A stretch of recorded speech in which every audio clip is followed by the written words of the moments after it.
QAnon just lost one of their main leaders. This is a pretty big deal. Guy's name was Michael Brian Protzman. Now, you could be forgiven for not recognizing the name. He's not extremely well known, except for in QAnon circles.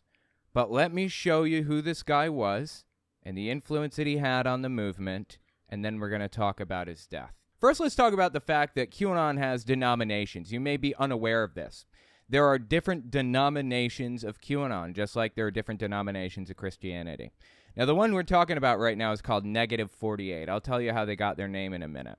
But we've got a variety of other denominations, like Ramana Didulo's cult. That's QAnon-based. And we've got Negative 48, of course. I mean, there are a bunch of different groups, and they all have different beliefs. Some of those groups focus heavily on, vaccines and how evil they are. Some of them focus in on certain specific conspiracy theories, and they're largely split up by the public influencer that kind of talks about it in the first place. So Ramana Didulo's cult believes that she is a space alien known as an Arcturian. She's like a lizard person, but she's a good lizard person that's working for us, right? Working against the deep state, which is made up of other lizard people. That's Ramana Didulo's. It doesn't have a specific name. It's just named after who the leader of it was. Well, Negative 48 does have a specific name, and it was led by Michael Brian Protzman. So Negative 48 gets its name from something called Gematria.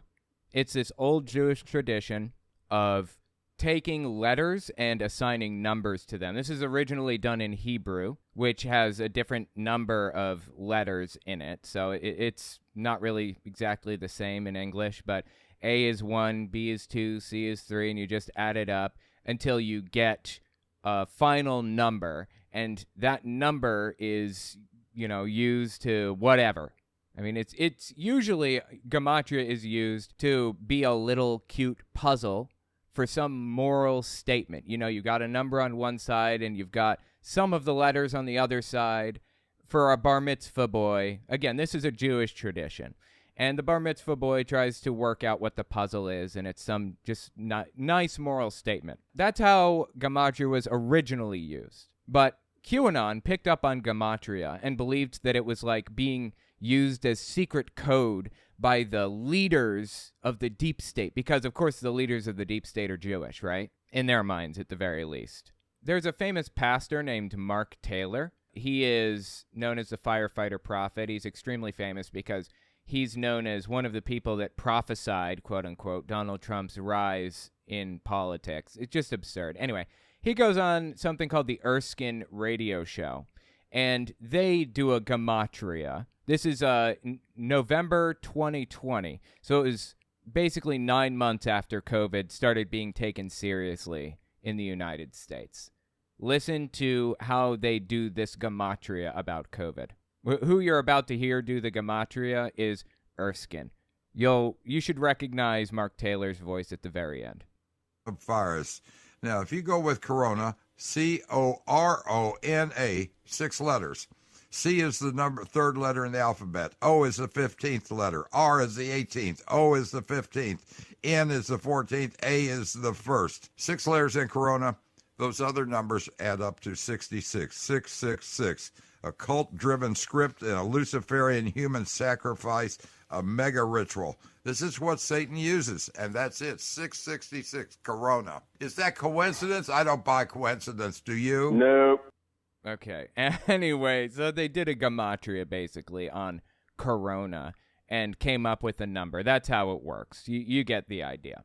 Well, anyways, 48, if you work out the Gematria on 48, you'll find that the word evil, E-V-I-L, adds up to 48 in the English language. And these people are Negative 48, so they're the opposite of evil. They're fighting evil. They are good. That's the idea. It's kind of an interesting name, I suppose. Anyways, listen to this follower of the Negative 48 cult talk about Michael Brian Protzman, who just died recently. Again, this is late April 2022, and it's at a Trump rally. The Negative 48 follows Trump rallies on the road. Like, they go to every one of them.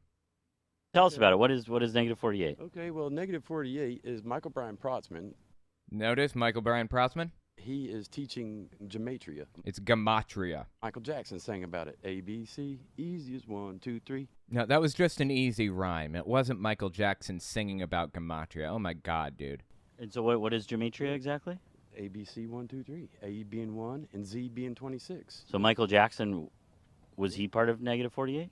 No, but he is, You keep saying is he... he's alive, brother. Michael Jackson's not dead. Michael Jackson is alive. Yes. And that's what makes this group so famous right there. Quick interjection. I won't take long. I just wanted to tell you guys, YouTube's algorithm operates off of a few factors. Watch time, whether or not you subscribe, and whether or not you like something. So if you really want to help my channel, I would appreciate it if you guys watch the video to the end. If you don't watch it to the end, just watch a little bit longer than you would have otherwise. I would appreciate that very much. All right, let's get back to the video. They believe that all of these people are secretly alive. Michael Jackson and all of these others.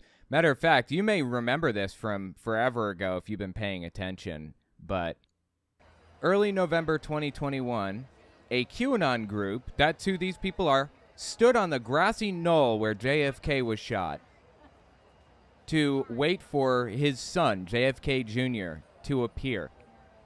Okay, JFK Jr., if you're unaware, died in a plane crash in 1994. Dude's been dead for 20, 30-something years, okay? And here we are. Look, you can even see QAnon shirts in this crowd. Look, an American flag. Look, Q. You see this guy's shirt right here, an American flag with a Q cut out? They are literally standing there waiting for JFK Jr. to show up so that he can run as Trump's vice president. That's Negative 48. That wasn't just any old QAnon group. That was Negative 48, started by none other than Michael Brian Protzman. Anyways, yeah, so these people are absolutely obsessed with the idea that people are actually alive who are very obviously dead. Michael Jackson, for one. JFK Jr., for another. He faked his death by pretending to be in a plane crash? Really? It's just absurd on every level, man. Like, you've got to be so far gone to believe some of this stuff, honestly. Michael Jackson is alive. Yes. Absolutely. Dude, I honestly love his sunglasses, though. Look at this dude's sunglasses. Those are on point, right? I need a pair of those. Okay, let's bring him back here for a second. JFK who do you is think? not dead. Really? JFK Jr., see? That's what I was talking about. He was probably on the grassy knoll with those people from earlier, watching and waiting for JFK Jr. to show up to run as Trump's vice president. He was resurrected 4 days later as Jesus Christ, just like Wait, Lazarus. Yeah, bro, this goes JFK deep, was man. resurrected as Jesus Christ. Absolutely. Absolutely. And It's not a joke. It's not a troll. I know he's got the sunglasses that make it seem like a troll. It's real. Okay, these people really buy this stuff. he is your president, and Junior is your vice president as we speak. As we speak right now, JFK Sr. is president and JFK Jr. is vice president. Absolutely. It's not a joke, guys. I'm telling you. These people really buy this stuff. They buy it enough to stand on the grassy knoll and wait for the dude to show up. Dude that's been dead for 30 years. No joke. You've got to really believe it to do something like that, right? That is insane. Oh, shout out to my boys at Sonic. Love Sonic. See the cup there? Not that they're a sponsor. They're not. I just really like Sonic. And since I moved to New York City, there isn't a Sonic drive-in to be found anywhere in Manhattan. I have to go all the way to Queens for that. And it's not easy to reach that area. But I do it. You know, for Sonic, I'll do it. I love Sonic. Anyway, these people need help, man. I'm telling you. So anyway, Michael Brian Protzman. I'm done burying the lead. Let's get to it. Leader of JFK Jr. obsessed QAnon cult dies after dirt bike accident. Michael Brian Protzman is dead. This is an article written on Rolling Stone on July 6, 2023. Let's give it a read. On November 2021, hundreds of QAnon's most ardent believers gathered at Dallas, Texas Dealey Plaza to await the dramatic return of John F. Kennedy Jr., who died in a tragic plane crash at Martha's Vineyard more than 2 decades ago. Yeah, that's what we were watching here. That's this event right here. That's what they're talking about. As the crowd waited at the same spot where his father, John F. Kennedy, was assassinated in 1963, no grand reemergence took place. They all just had to go home. Leading the flock of conspiracy theorists to Dallas was Michael Brian Protzman, a QAnon influencer who believed the Kennedy family were the descendants of Jesus Christ. Yeah, that's not actually an uncommon belief within QAnon, although it doesn't focus as heavily on the Kennedy family. QAnon as a whole focuses more on the founding fathers being the descendants of Jews, basically. Not of Jesus, but of Jews. Which would make them, if they were descendants of Jesus, then they'd be Jewish. Because, of course, Jesus was Jewish. But did Jesus even have any children? I don't remember the Bible saying anything about his children. So how could they be descendants of Jesus? Anyways, the belief within most QAnon circles is that one of the tribes of Judah, there were like 12 or maybe 13 tribes of the Jews, the sons of Levi, the sons of Reuben, the sons of Asher, the sons of Judah, there were a bunch of different tribes, and they were listed in the Bible a couple different times. Well, anyway, the belief among most QAnon adherents is that one of those tribes of Israel traveled up over the Caucasus Mountains into Russia and over the land bridge into North America. You know what? I'm not even going to bother explaining it. Let's just listen to a full-blown QAnoner explain it for me. Again, this basically routes back to Donald Trump being the Messiah. So that's what I'm describing right now. This is Trump pastor Shane Vaughn on screen here. He believes that Trump is the Messiah. He is the second coming of Jesus, basically, in a nutshell. It's a lot more complicated. Just let me give you a little taste of what he believes here. And I'll do it real fast. At one time, they were one nation. Talking about Israel. King Solomon died, King Jeroboam, King Rehoboam, there was a split. Yeah. The Jews, the tribe of Judah. Okay, the Jews are not the tribe of Judah. The tribe of Judah was one of the tribes of Israel, of the Jews. In old Israeli culture, the different tribes of Israel handled different things, like the Levites were the treasurers and stuff like that. The tribe of Judah was just one group. Stayed in Jerusalem. They kept the Sabbath. That's why they're still identifiable. They kept the Sabbath. That kept them identifiable for these thousands of years. However, there was 10 tribes that went to the north with King Rehoboam. He thinks 10 tribes of Israel went to the north over the Caucasus Mountains. So the vast majority of Jews left Israel and went over the Caucasus Mountains, okay? By the way, Caucasus Mountains are near Russia, if you didn't know. In rebellion, those tribes crossed over the Caucasian Mountains. They were captivated by the Germans. They crossed over the Caucasus. Oh, we out of time. Oh, anyway. So they crossed over. I'll make it real quick. Where they wound up at was the Great British Isles. The Great British Isles. So they went over the Caucasus Mountains and went to the Great British Isles. That's the belief system. The prophecy was that they would go to the Isles of the Sea.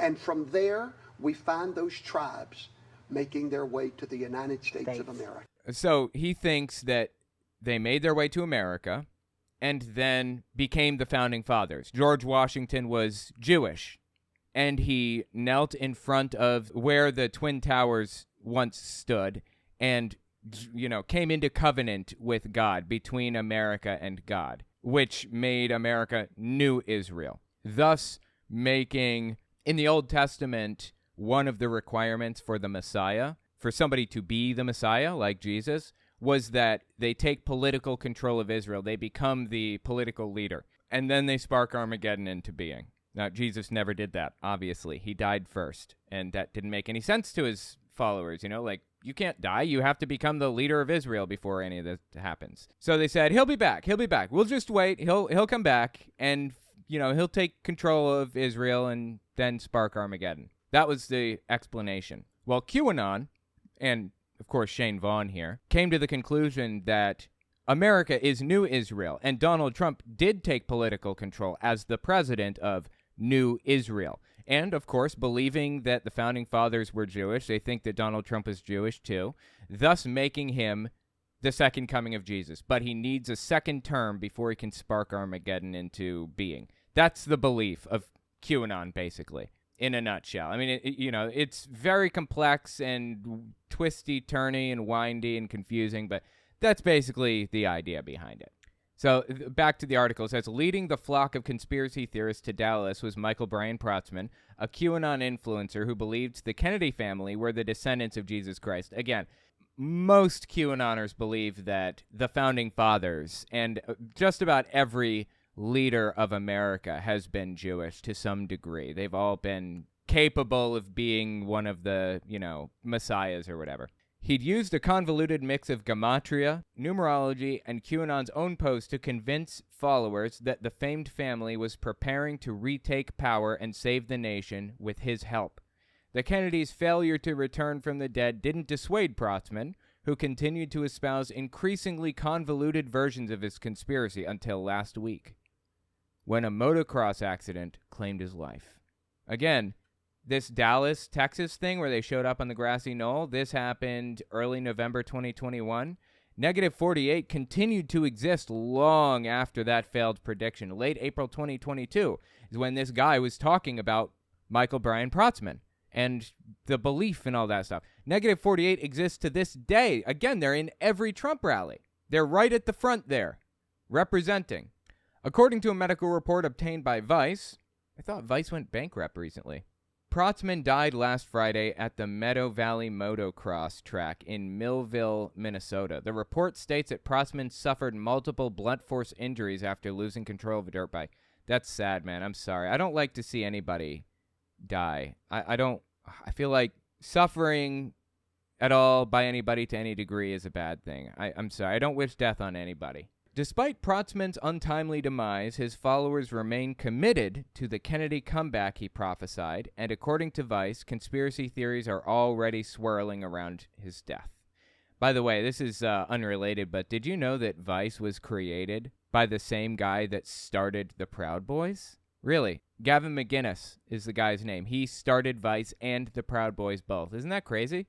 I mean, this is a total aside. I apologize for taking a detour here, but I just find this really interesting. This is the founder of Vice News. Again, Vice News is like much more, center left now. This guy is about as far right as it gets. He's got a problem with Jews, and he's got a problem with the black community and everybody out there who's not a white, straight, cis Christian male, basically. But he's talking to Kanye West here. This is from early December 2022. After Kanye West announced his run for president. This sort of ethnomasochistic cultural suicide tend not really to be Jewish. I call them ginos, Jews in name only. It's liberal elite white. What a terrible name. Please, don't use that name for them. It's Jews in name only. It's liberal elite whites you should have a beef with. Yeah, but I lump them all in together. That's what I did. That's good. That's why the tweet said. This is Kanye West, by the way. He considers himself an anti-Semitic person now. He doesn't like Jews. Kanye West doesn't. The tweet said that, Jewish people. Okay. But this trait, blacks are overrepresented in violent crime. But when you meet an individual black person, you don't apply that. You start with a fresh slate every time you meet someone. Do you do that with Jews? Nope. Oh, boy. Yeah, these people are everybody at this table is a Nazi. Everybody. Oh, my God. Self-avowed, actually. This is Nick Fuentes. He's a Nazi. He calls himself a Nazi, a Hitler lover. He celebrates Hitler's birthday, that kind of thing. Kanye West, Nazi, self-avowed Nazi. Now, this guy right here, Gavin McInnes, I guess it's debatable as to whether or not he adheres to the Nazi ideology, but he started the Proud Boys. He's basically a Nazi for the most part. Anyways, that was a quick aside. I apologize for that. I thought it was fascinating that guy started Vice News. Of course, he was removed from Vice News eventually, so it has no influence over it. I just thought it was interesting. Anyway, let's keep reading about Protzman here. Despite Protzman's untimely demise, his followers remain committed to the Kennedy comeback he prophesied, and according to Vice, conspiracy theories are already swirling around his death. Protzman managed to convince thousands that Kennedys would return in order to help Trump purge the nation of a cabal of satanic... I'm going to have to censor that out. Sorry, guys. And the devoted group of followers remained with him in Dallas weeks after the failed revival. So these people traveled to Dallas. This isn't like... What we're looking at here right now is not just locals showing up expecting something. This is people who traveled here from elsewhere. That's crazy. A woman named Katie Garner previously told Rolling Stone that her sister had abandoned her children and husband to join Protzman in Texas. A previous report from Vice found that members of Protzman's circles were making massive financial contributions to his project, including one man who dumped the entirety of his retirement savings into funding his stay in Dallas. How sad is that, man? How sad is that? Put everything into it. Much like the proliferation of QAnon, it's clear that the failure of predictions to become reality is not enough to dissuade the truly devout from their beliefs, and misfires can be folded into the latest system update. Shelley Mullinax, one of Protzman's early devotees, who maintains her conviction that the Kennedys will return despite a strained relationship with the cult leader, told Vice that she believed the real Protzman, who is secretly JFK Jr., in a very realistic mask, was alive, and that only the evil version of him had died. These people are gone, guys. They are gone. Their minds are shot to at this point. They are gone. While Protzman's beliefs register on the more absurdist end of the conspiracy spectrum, conspiratorial thinking has become a default mechanism for sowing distrust in politics. While JFK Jr. is not returning from the dead anytime soon, Trump's return to power is the ultimate goal for believers. Protzman was a staple at Trump rallies, where the former president regularly makes thinly veiled callouts to QAnon's presence in his base. He even played the QAnon song that they have claimed as their own, or somebody wrote for them or something. I don't remember. Yeah, Trump totally calls out to QAnon, like, all the time.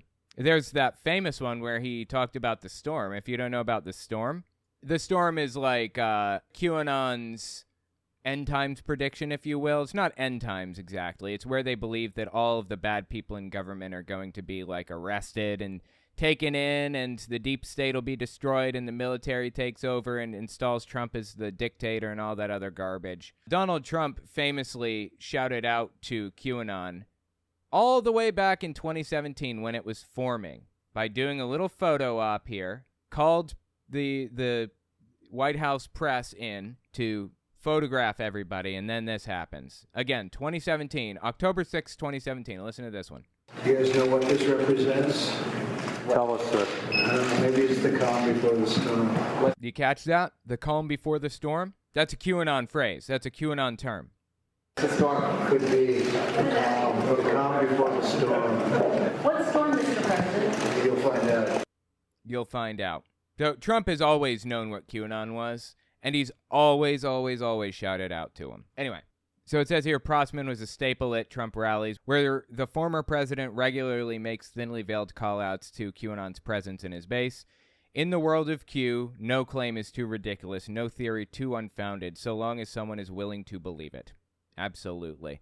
So, yep, Michael Brian Protzman, gone, leader of Negative 48. Like I said, I don't like to see anybody hurt or die. That's not my goal. I wish that everybody could survive and thrive and be happy. I just wish this guy was better in life, honestly. It's sad. So anyways, yeah, let me know what you think about it in the comments. Absolutely absurd. Absolutely crazy to me. I wonder where Negative 48 goes from here.